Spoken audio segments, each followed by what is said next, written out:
Hi, everybody. Thanks for tuning in to another edition of Deborah Kobylt Live. We have a great show for you today, but before we start, I have to gloat just a little bit. I finished the New York City Marathon, Tony. I did it. Here's my medal. It was ugly.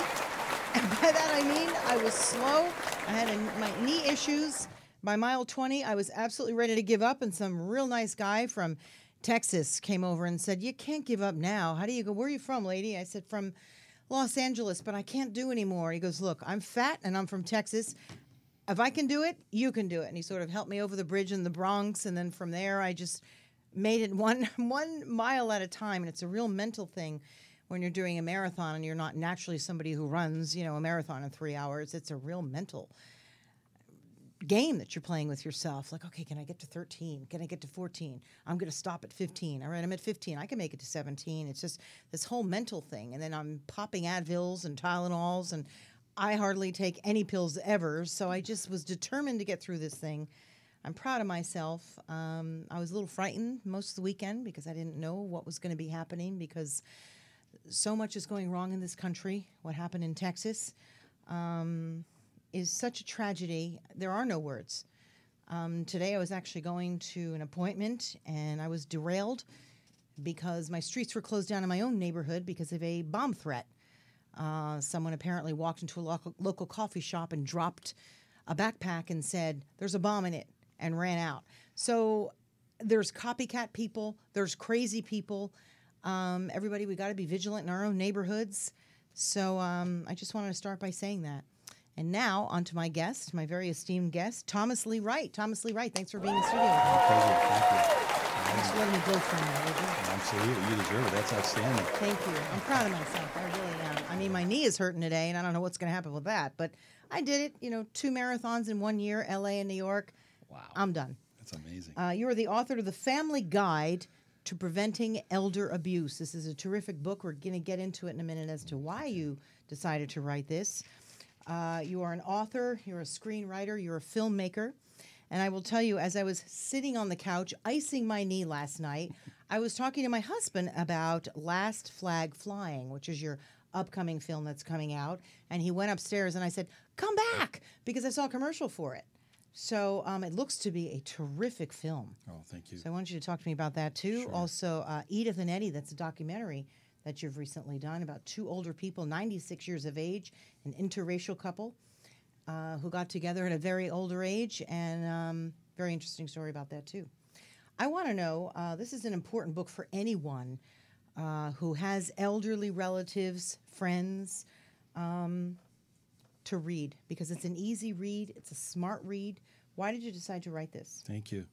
Lost my father about 3.5 years ago, and in the process of losing Dad, became aware of a lot of things that are happening in society, and really wanted to prepare people for how to take care of their parents. Why did anything happen in your own life? Well, we were separated from my father for the last 6 months because of someone that entered his life that we didn't know about, and things were happening that we weren't aware of. And so that was tough, being separated from him. And there were things we could have done, but we just didn't see it coming. So I really wrote this book as a warning and as a guide on how to protect your parents. Every day 10,000 people turn 65 in this country. And we're all going to be elderly at some point. So to prepare your family, your kids, your siblings, and your parents for what can happen in today's society, I think is really important. Everyone needs to be prepared. I have to tell you, I have a living trust, but if something were to happen to me today, tomorrow, I don't even think I have in there where I'd like my remains to go. We don't think about it enough. I know it happened to me. Both my parents recently passed away the past few years, and I didn't know what to do because they didn't leave anything. Thank God they weren't abused. At least I don't believe so. But you need to prepare. We all need to prepare. Young people need to prepare, right? I don't know why. Right. It's one of those things nobody thinks about. Yeah. Yeah, so I found 6 experts in various fields who gave me their best advice. And I said, what could we have done? What can other people do? And so they all contributed chapters. And they did. And you have access to that clearly. You're a Harvard grad, I may say. So on top of everything else, filmmaker, writer. So you had a personal experience, and this motivated you to write this, and it's a how-to step book, really. Yes. So walk me through it a little bit. I mean, Sure. Yeah, well, we talk about in the first part is how to see, the types of things that can happen, and isolation is the first thing that happens. That's terribly sad, isn't it? Yeah.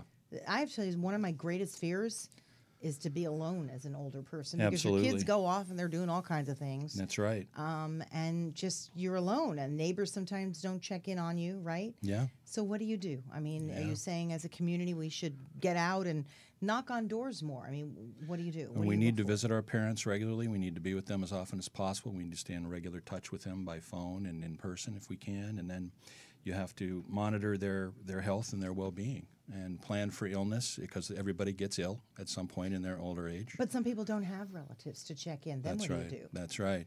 Well, you have to identify agencies and people that can help you if you find yourself alone, or if you need help to unisolate somebody you care about. You have to know who to call upon. I'll tell you, though, it's tough, because I know toward the end of my parents' life, my mom was getting just a tad of dementia. It was irritating my dad, and trying to get help in there to help them was the difficult part, because they're like, we don't need it, we're fine. I'm thinking, oh, yes, you do. That's right. And I had to insist, and then it becomes very difficult for the Yes. person who's left behind. Yes. Trying to care for them, a lot of times you just get the door shut on you. Yes, especially when What do there's... you do in a case like that? Well, when there's I dementia... had to insist. Yeah. Well, everybody wants to be independent for as long as they can be. So you've got, you have to respect their autonomy as much as possible, but you also have to keep an eye out for things like dementia and Alzheimer's that are becoming epidemic. And then those particular diseases of deterioration of our capabilities are tough to stage. Did it just start? How far along are they? Are they telling me the truth? Do they need more help than they're letting on? So that's what I mean by trying to stay in contact, right, and trying to stay close. And then there are professional scammers out there, and I've got a chapter on the 10 top scams on the elderly. What are they? That are identified. Well, most of them are related to financial abuse, and the U.S. Senate Committee on Aging, by the way, is on .gov, and you should access them because they have very specific information, and I won't take up all the show going through it. No, But just give me some real phone specific. Scams, phone phone scams. is the number one. I have Huge. to tell you, sometimes I almost can get scammed on the phone. Yeah. They are good. Yeah. And they will come up with, to the point where you know them. They're your neighbor. They That's are right. good, and, you just have to Yeah, impress upon people not to give any information. never. But by nature, elderly people, they're trusting. They're so happy to have somebody even calling them. That's right. And people will pretend to be IRS people. They'll pretend to be working for an organization, firefighters or other things. Although there are a lot of legitimate organizations that use phone solicitation. Always a good idea to say, please send me something if you can. Please send me something in the mail. That's right. So I can look at it, take my time, and make decisions there. And then, So- of course, they will say, what's your address? And then you have to tell your parents, don't give away the address. right. If they've got your phone number, they've got your address. That's right. You did read the book. That's good. No, I did. It's Yeah. true. Because, Yeah. well, I've also been there, so I Yeah. know what it's like. And this book would have been very helpful to me. I will tell you. Why does my phone constantly go off in the middle of my show? I'm terribly sorry. People know I'm busy this time of day. But some other areas, does it differ from state to state? Well, different states have different laws. Mm-hmm. So one of the things that we're working for, and having written this book and working with some of the people in this area who find it important to help change our laws, because there's no federal oversight per se right now. Every state has different laws, which is another thing that makes it hard. There are different things that you need to do in different locations, but there's a new law that was just passed, Senate Bill 178, that just passed. It's going to give the federal government more oversight because, things like guardianship can go wrong. Guardianships can be helpful, but a lot of the time How so, they're though? difficult. Explain to me. Well, guardians are people that you hope you can trust, and in many cases you can, but in some cases there's a situation where a guardian may take over your parent's life or may, make it harder for you to get access to your parents. So if you go into that situation, you need to be well prepared for it. This book inspired me to call my friend, Carrie Kasem. Mm-hmm. She does a great deal of work. Look what happened to her. She couldn't even have access to her dad before he died. And then the wife took him and buried him out of the country. She's coming on next week, in fact. I called her up and I told her about your book. Good. So, Good. This is just an important issue. We have to be vigilant. My thing is, though, there are a lot of elder people that are just left alone. Look what happened in Florida. Yes. Oh my God, that was horrifying. Yes. During the hurricanes. Yeah. You know, what was it? 8 people? 12. 12 people. Yeah. I think there's more than that, actually. And there was a hospital right across the street. But why aren't people vigilant? Why doesn't somebody just yell and say, we got to take these guys in their wheelchair and bring them across the street? But why aren't people speaking up? You know, that could have been avoided. What a sad thing. It really is so sad. So the second part of the book, we talk about how you can take action. And so I think it's important to identify the problem. And then specifically in the chapters, I talk about if you suspect abuse of anybody, what you can do. Talk about working with professionals, because everybody's life is going to have a doctor, a lawyer, someone involved in their life that, you know, you want to work well with. I have a friend, and I think the dad was being somewhat abusive to the mom, and then they called social services. And she said to me, Deborah, I'm so sorry that it ever happened, because it got stuck in the muck of social services. So you say, you know, get help, but sometimes you go and get help and it makes it worse. I'm just saying it could be very, very difficult. You know, by reading this book, I thought the best thing you could do is try and get everything in order before you get to that point. That's right. You know, That's try. Right. And our busy lives that we have here in the United States never stop moving. That's right. That's right. Things can snowball very quickly. They can. And you don't necessarily know what's happening unless you're really hands-on and you're really paying attention. Yeah. And when somebody hits that age where they're vulnerable, we just have to make sure their safety net is in place, and we can help them if something goes awry. Because it can, you know, snowball out of control, like you said.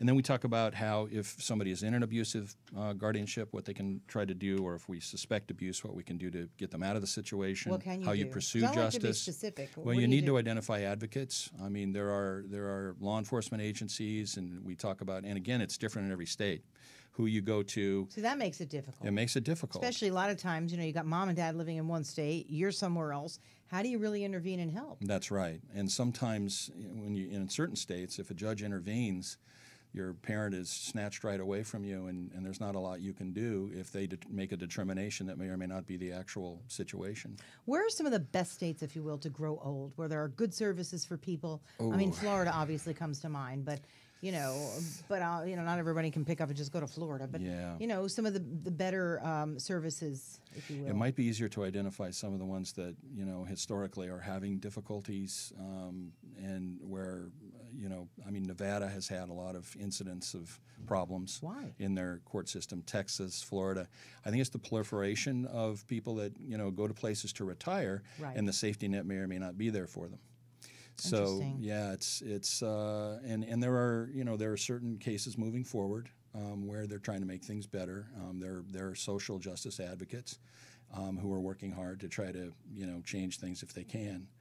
But wherever there's and the elderly assemble in retirement homes or in retirement communities, those are places where some of the bad folks tend to troll and look around for. Yep, it's just like, you know, pedophiles working with little kids. I mean, sometimes people who are looking to take advantage of elder people, that's where they'll go to work. That's right. So, you know, at the very end of my dad's life, he was living with us because my mom passed.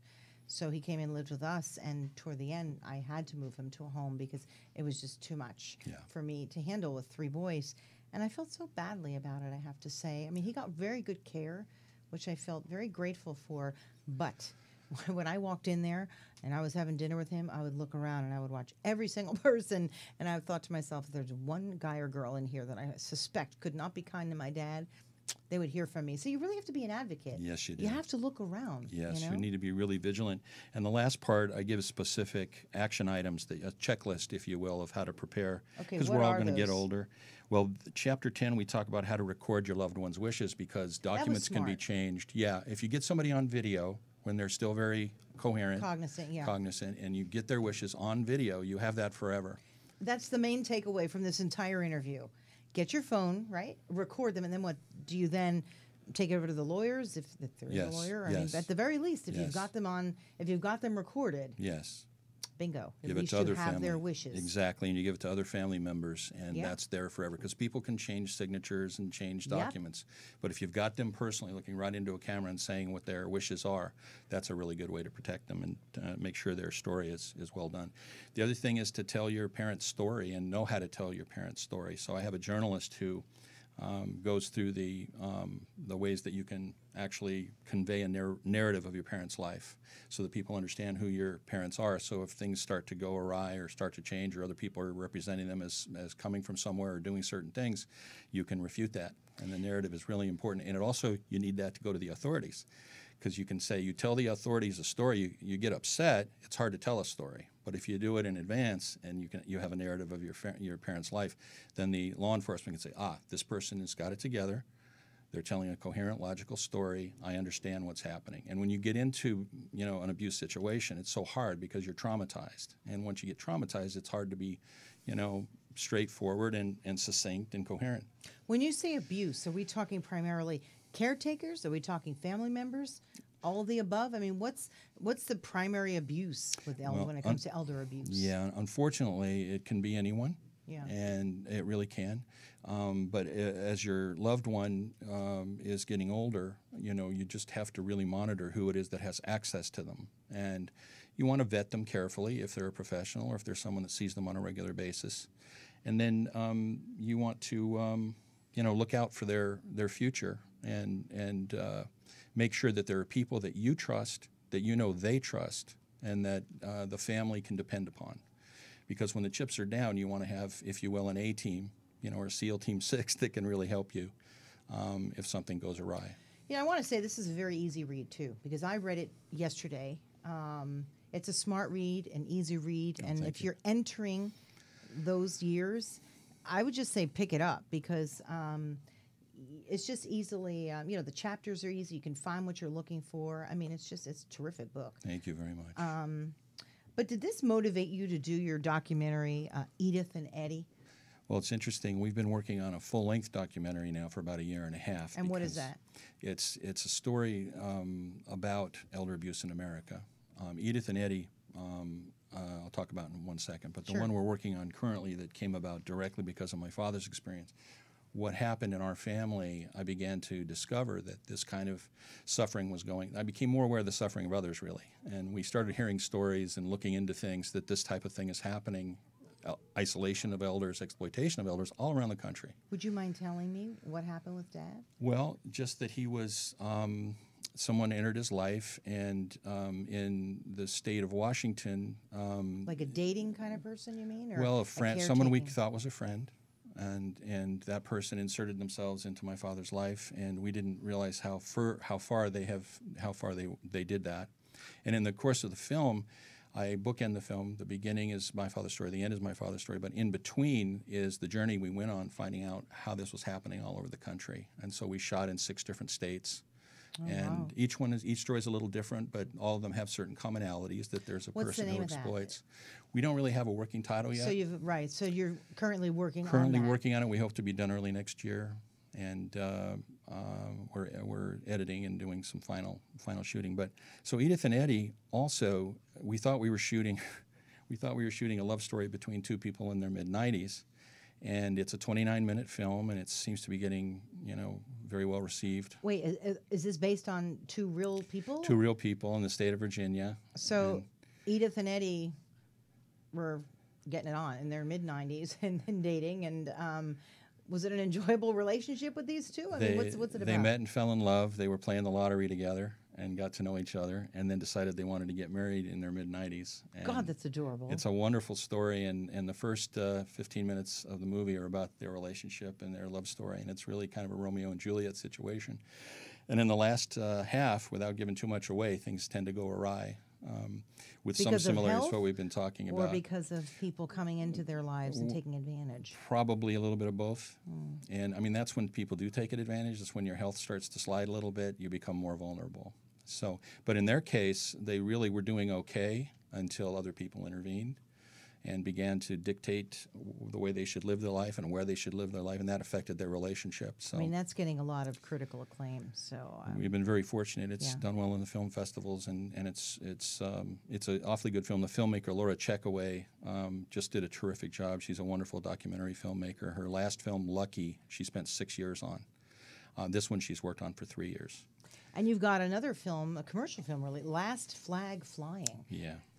I was reading about that, and literally last night, as I was icing my knee, I saw a trailer for it pop up on regular commercial television. I thought, that's it. That's his film. That looks terrific. That comes out in limited release. What, this weekend? Yeah, we opened in New York and LA this week, and then there'll be a slow rollout. It should Who's be in that? available. You've got Carell. We got Steve Carell, Bryan Cranston, Lawrence Fishburne, and the director is Richard Linklater, who did phenomenal. Boyhood and School of Rock. He's terrific. And I'm exec producer on it and developed the material early on. And once Rick became involved, it really became a movie with those actors who did a great job. And I guess there's a little bit of a tie-in, too, because it's about 3 retired military Vietnam veterans who are, getting on in years, and the 3 of them get together and go on a road trip together. So I'm very hopeful that this one can speak to the needs of veterans and ex-military and even active military families. Because Carell's family experiences a loss of their son in Iraq. And this is a part of the population that's not really discussed a lot. Folks who sacrificed their families and their whole lives really for our country. And they make up about 1% of our population. And I don't think they're talked about enough either. So hopefully this film will be well received. It's also entertaining, despite its very serious premise, because those particular actors are very talented, and the writer. Incredible. I'm really looking forward to seeing that. Thank you. In addition to Edith+Eddie, I really have to look that up. Thank you. I only read about it. I didn't get an opportunity to see that, but I intend to as well. Well, the writer on Last Flag is Daryl Ponison, and he did a movie called The Last Detail with Jack Nicholson back in the 70s. I know it, yeah. And this is sort of a spiritual sequel to that. Like Daryl said, well, if Badass Budusky was alive today, what would he be doing and what would he be thinking? And that's how that was born, that film. So you're a busy guy. Thank you for sharing this. But again, a big takeaway from the book for people who don't even have time to read it, maybe they'll get it and let it sit on the shelf for a few months, would be what? Prepare, get them on the phone, record them. Yes. And just, be vigilant. I mean, I think we all need to be vigilant nowadays. Yeah. With what's going on in our communities, with elderly people, with people that just don't seem quite right. We've got to open our eyes to all this stuff. We can't just keep going all day and let life happen. Yeah. We got to take some control back, you know? Yes, absolutely. So thank you very much for being here. Thank you, Deb. It was a Thanks real for pleasure. having me. Thank you. Thanks, everybody, for being here for another edition of Deborah Kobylt Live. We will see you next week.